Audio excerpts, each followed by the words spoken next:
Hello friends, फिर से एक नई वीडियो में आपका स्वागत है। और आज हम जो डेक्स फंक्शन पढ़ने जा रहे हैं वो है डिस्टिंक्ट काउंट। आपको बता देता हूँ कि ये बहुत ही ज़्यादा इम्पोर्टेंट है, क्योंकि अ, इसके यूज़ केसेस बहुत ज़्यादा हैं। आप कहेंगे कि इसका मतलब क्या होता है, डिस्टिंक्ट काउंट का यूज़ कैसे करेंगे। So let's discuss this. Uh, वैसे हम कहते हैं डिस्टिंक्ट। डिस्टिंक्ट मतलब यूनिक और काउंट मतलब उसका काउंट।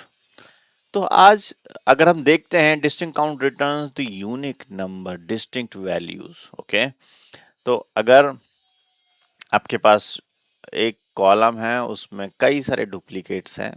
लेट्स सपोज प्रोडक्ट, उसमें मल्टीपल प्रोडक्ट्स हैं या सब टाइप्स हैं। आपको पता करना है कि कितने ही टाइप है मेरे पास। तो उस चीज के लिए काउंट करने के लिए कि कितने यूनिक प्रोडक्ट हैं या कितना वो है, तो वो उस चीज के लिए आपको ये डिस्टिंक्ट काउंट फंक्शन बहुत हेल्प करेगा। इसके बहुत सारे यूज केसेस हैं। मैंने भी रियल टाइम जो ऑफिस लाइक कंपनी में काम किया है, तो वहां पे भी मैंने ऐसे बहुत सारे यूज केसेस देखे हैं। बट एक और चीज मैं आपको प्रिकॉशंस बता देता हूँ कि अगर डेटा आपका ज्यादा है तो ये फंक्शन अप्लाई नहीं करना, क्योंकि अ, अगर आपके पास डेटा करीबन मिलियंस और ज़्यादा है, मतलब approximately more than 2 million 3 million, तो आप इस फंक्शंस को ना यूज़ करें।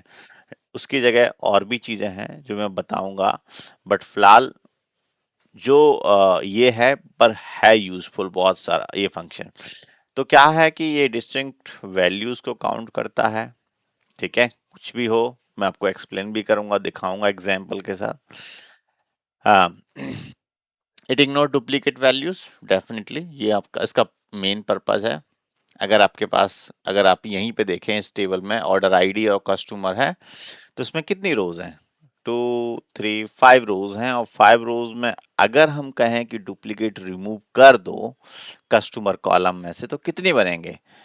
ए बी, ए रिपीट हो रहा है, सी, ठीक है, ये नया है, बी, ये फिर रिपीट हो रहा है, तो कितने आएंगे? 3 आएंगे, 3। क्योंकि ये क्या है, जो ए बी सी, इसमें क्या है, डुप्लीकेट आ रखे हैं, तो इसमें डुप्लीकेट रिमूव कर देगा। डिस्टिंक्ट काउंट क्या करेगा? रिमूव कर देगा डुप्लीकेट, और उसमें से कितने बनेंगे? एग्जैक्टली यूनिक वैल्यूज को काउंट करेगा। तो यूनिक वैल्यूज कितनी है? 1 2 3, क्योंकि ए बी सी और तो रिपीटेड है ना, बी रिपीट है, ए रिपीट है, और सी वन टाइम है। तो क्या है कि ये यूनिक वैल्यू काउंट करेगा। तो इसका अगर हम कॉलम में काउंट लगाएंगे तो क्या आएगा? 3 आएगा। बट एक्चुअल में काउंट्स में कितना है? 5 है। तो इट इग्नोर्स डुप्लीकेट वैल्यूज, हाँ ये इग्नोर करेगा और उस केवल डिस्टिंक्ट काउंट लेके आएगा। It count blank as a one distinct value.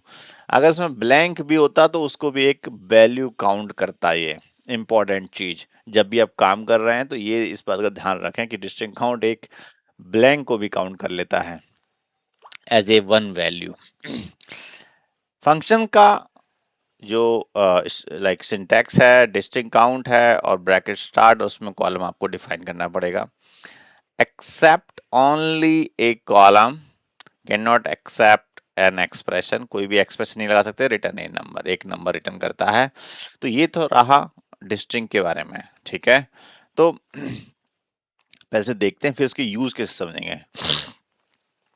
तो आते हैं पावर बीआई पे, और यहाँ पे मैं एक एक नया एक यूज केस आ रहा है जो मैं आपको समझाता हूँ। जैसे कि क्या है, ये मेरे पास सेल्स ऑर्डर टेबल है, जिसमें कि अगर मैं इस टेबल को दिखाता हूँ, सेल्स ऑर्डर टेबल को, तो यहाँ पे मेरे पास ये यूनिक ऑर्डर आईडी हैं जो हर ऑर्डर के लिए डिफरेंट हैं। ये ऑर्डर आईडी है, ये में भी एक कस्टमर के लिए एक ऑर्डर आईडी है। ये कस्टमर आईडी है, ये ऑर्डर डेट है जिस डेट पे ऑर्डर हुआ है, ये प्रोडक्ट है जो जो प्रोडक्ट वो खरीद रहे हैं कस्टमर, ये प्राइस है उनका, अगर रिटर्न स्टेटस है, अगर रिटर्न है तो रिटर्न, नहीं तो फिर वो क्वांटिटी है, ये क्वांटिटी जो लाइक परचेज कर रहा है कस्टमर, और ये अमाउंट है टोटल जो उसका बनता है प्राइस के साथ मिल करके। ठीक है, आपको समझ में आ गया। अब क्या है, हम करना क्या चाहते हैं? हम चाहते हैं, हम एक ऐसा सिनेरियो जो मैनेजर्स ने या एक क्लाइंट ने रिक्वायरमेंट दी और ये सीईओ की रिक्वायरमेंट है कि मुझे ये चेक करना है कि ऐसा कौन से प्रोडक्ट हैं जिनकी मार्केट में सेल नहीं है, मुझे रखना ही नहीं है उसे। ये तो सेल आ गई, बट मुझे ऐसे प्रोडक्ट चाहिए जिसकी की मार्केट में सेल ही नहीं है और मैं उसे रख के बैठा हुआ हूं। ऐसे मुझे प्रोडक्ट ढूंढ के दो। तो कोई नहीं, मेरे पास ये फंक्शन है, डिस्टिंक्ट फंक्शन। मैं अप्लाई करता हूं किसके ऊपर? ठीक है, ये मेजर बनाता हूं और मैंने कहा डिस्ट प्रोडक्ट। ठीक है, काउंट लगा दिया मैंने। ठीक है, तो डिस्टिंक्ट काउंट, यहाँ पे मुझे स्पेसिफाई करना है वो कॉलम जिसके ऊपर ये मैं लगाने वाला हूँ मेजर। ठीक है, तो मुझे लगाना है प्रोडक्ट आईडी के बेसिस पर, वो भी सेल्स की। तो सेल्स ऑर्डर की प्रोडक्ट आईडी के ऊपर ये मैं लगा देता हूँ और हिट एंटर कर देता हूँ। अब देखिए ये बन गया डिस्टिंक्ट प्रोडक्ट काउंट मेजर। अब मैं इसको लेके आता हूँ, मैट्रिक्स विजुअल लेता हूँ, उसके अंदर मैं इसे ड्रैग कर लेता हूँ। ये क्या दिखा दिया मुझे? 70। ये क्या मतलब हुआ?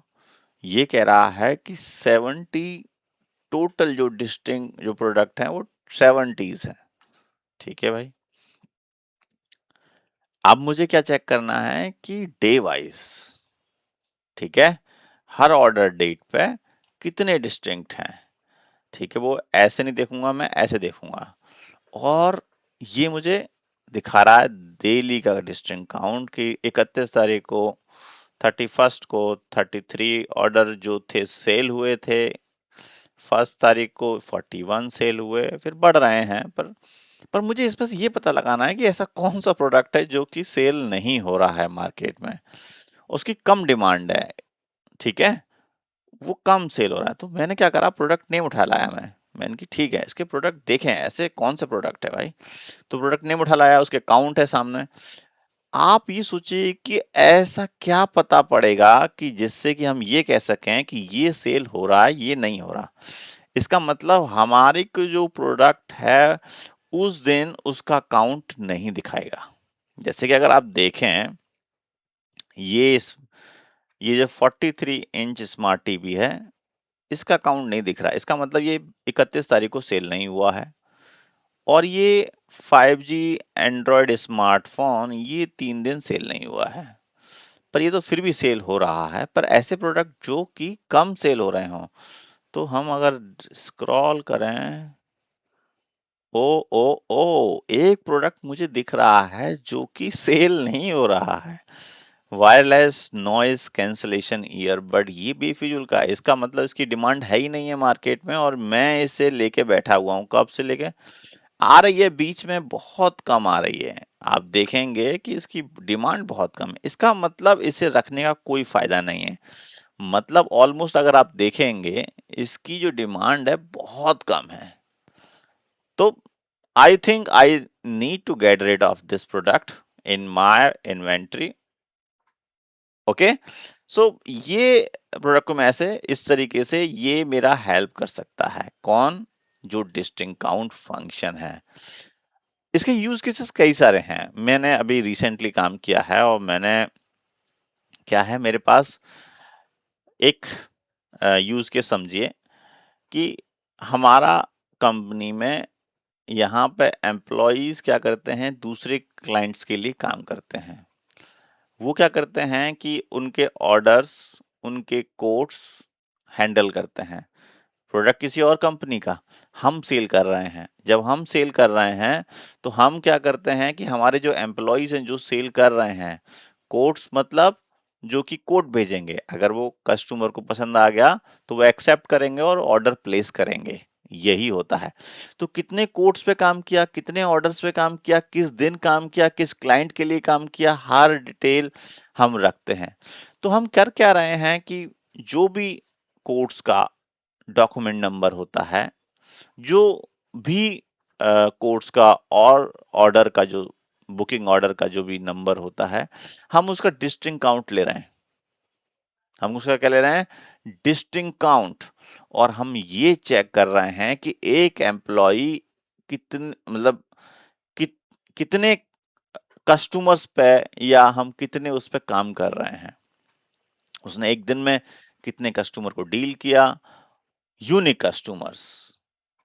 अगर हम जब डॉक्यूमेंट आईडी का डिस्टिंक्ट काउंट लेंगे तो इससे हमें ये पता पड़ेगा कि कितने कस्टमर को डील कर रहा है एक पर्सन, उसकी मतलब एफटी कितना है, कितना परसेंट वो ऑक्यूपाइड है, कितना वो बिजी है, या तो ये सब चीजें हम इजीली एफटी की प्रोडक्टिविटी हम चेक कर सकते हैं कि कितना ऑक्यूपाइड है और किस के लिए वो बिलिंग हम करें। अगर बिलिंग तो लेनी पड़ेगी ना, क्योंकि वो दूसरे कस्टमर के लिए काम कर रहा है। तो ऐसे और भी यूज केसेस हो सकते हैं। तो बट ये एक रिसेंट यूज केस था जो मैंने काम किया, और मैंने इस this distinct function, definitely this is a very helpful function in any aspect, and I have used very frequently. And आपने देखा कि किस तरीके से हमने इसको भी अप्लाई करके कितना अच्छा हमने एनालिसिस किया, और आप भी यूज कर सकते हैं। मैंने जो बताया वो भी केस सिनेरियो मैंने ऑफिस में यूज किया, सो आप भी यूज कर सकते हैं। और if you have any doubt, any concern, just let me know. And if you like this video, hit like and subscribe my channel. मिलते हैं फिर एक वीडियो, तब तक के धन्यवाद।